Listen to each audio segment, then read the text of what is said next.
Hey, everybody, and welcome back to Rugby Wrap-Up. We have a special edition this week regarding rugby played on American shores. And what better place to play on an American shore than in Rugby Town, USA? It's not that it ever left, baby, so don't call it a comeback. But Steve Lewis, you and I were out there for the Rugby Town 7s, and it was pretty effing good. Yeah, it's comfortably, the best domestic tournament of 7s held in this country. Followed on the week before was the Club Nationals. But when you get to Rugby Town, obviously you have a couple of international sides this year. South Africa and Germany were there. You have some superior invitational sides, the Jesters, who I was fortunate to be invited along with. The Ramblin Jesters. The Ramblin Jesters from David Barry's crew and the old Zen master, Yoda himself, Dave Mob Smith, who actually did most of the coaching. So that was a great experience for me personally. But just to finish the point, the general standard of the competition was up. Most of the other invitational sides, as you saw, probably had 4 or 5 MLR guys in their teams. And so the whole thing was, in my opinion, not just one notch up, but probably 2 notches up in terms of quality. So it was fantastic to get back out there. It was like a family reunion. 7s community isn't huge. And it was just fantastic to see good quality 7s on American soil at Glendale. Yeah, we had the Houston SaberCats there, entered. Basically, you had, at first, because some of us just came from the National Club 7s, we're there and we're seeing some of the same guys, and it's all like one big rugby match, and you're seeing these names and you're like, isn't that the guy from the and then it's all dawning on you that, yeah, hey, hello, these are MLR players playing in this tournament. We had 3 Free Jacks playing with the Jesters, Dougie Fife, Scotsman, Mitch Wilson and Jackson Thebes. You had 4 or 5 Giltinis with the SoCal Griffins. You had some Seattle guys with Oregon. Just everything was sprinkled around, So there definitely was, as I said, an uptick in quality.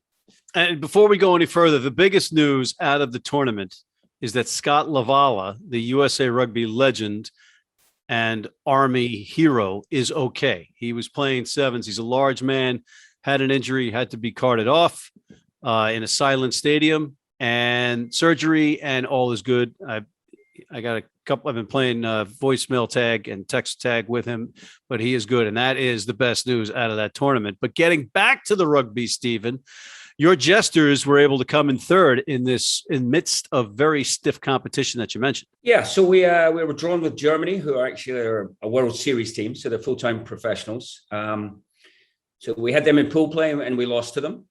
We then went into the semis with a tough game against Army, physical game. And as you mentioned, very happy to hear about Scott Lavala. That was in that game.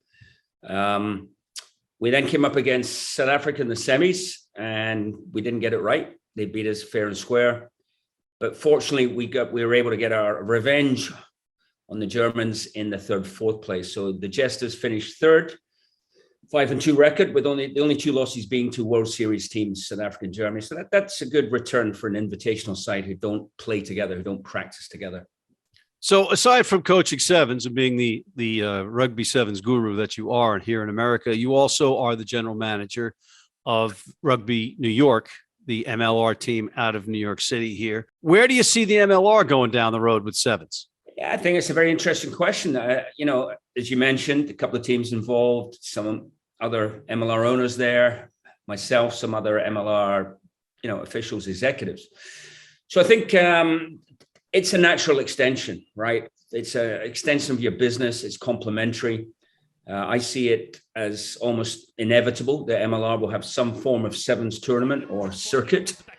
I think MLR has the brands.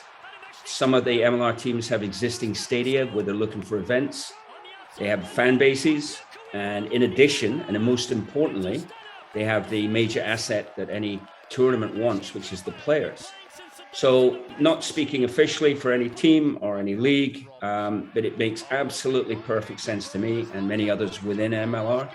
And I would imagine this idea will pick up steam. And you've got the PR7s, the Premier Rugby 7s. That's with Owen Scannell.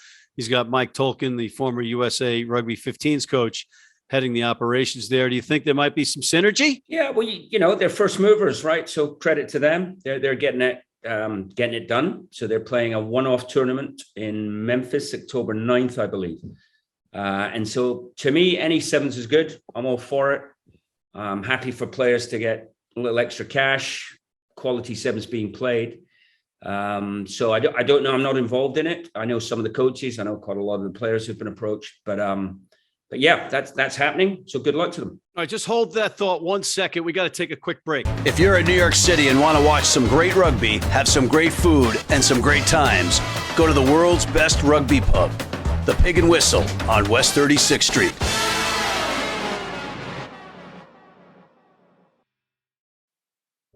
Been blind since I was 4. And I've never seen a beer commercial or a beer label. None of that stuff influences me. I drink beer because of the taste. And my beer is Pabst Blue Ribbon. It has the taste and the flavor. What do you think's on the label? I think there's a naked woman riding on a unicorn, jumping over fire.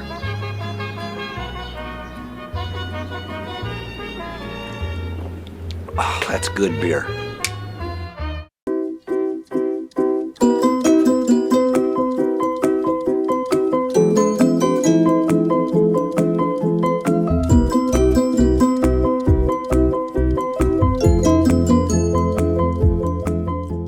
Crossing over to the crossovers, we had a couple of good players that Gary Gold was actually checking out from that crossover program, and he actually said it was okay for me to mention them, Sean Clark and David Still.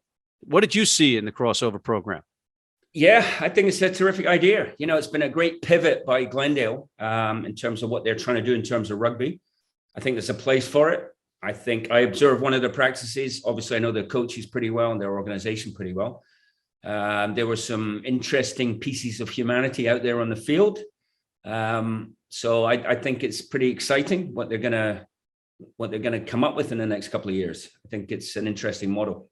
Yeah, we're going to do a whole segment on that. I got Mark Bullock coming on. He is the director of that program and the head coach, I believe, of the XOs, and maybe a couple, 2, 3 other players, or just one and a player or two.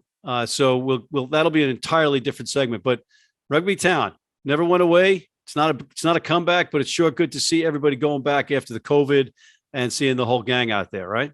It was like a family reunion, right? It's the first big tournament in American rugby. Obviously, we've had MLR playing, but this is the first time you've had everyone back in one place. Seven's a different vibe, obviously. You're sharing a hotel with different teams.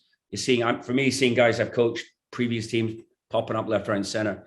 And the quality of the rugby was pretty damn good. You know, if, for Mike Friday looking on from afar, this had to be a breath of fresh air because with all due respect to the club nationals the week before, this was a pretty significant step up in quality, a couple of notches up, in my opinion. Yeah, there was world-class players. The Springboks, were there. So or the Blitzboks were there. So, and, just to leave this on a cliffhanger, Steve, for the audience, we do have another one of those players, and it's not a crossover, but it's a segue back to the first pick in the MLR draft is going to be on the program, and he was playing out there and raising some eyebrows. Yes, well, he was originally picked for the Jesters, and then Colton Carriaga, Brendan Keane, who run the US Under-23 program, expressed interest in him, and David Barry felt, and I feel, and quite rightly, that any chance you get to represent your country probably comes first.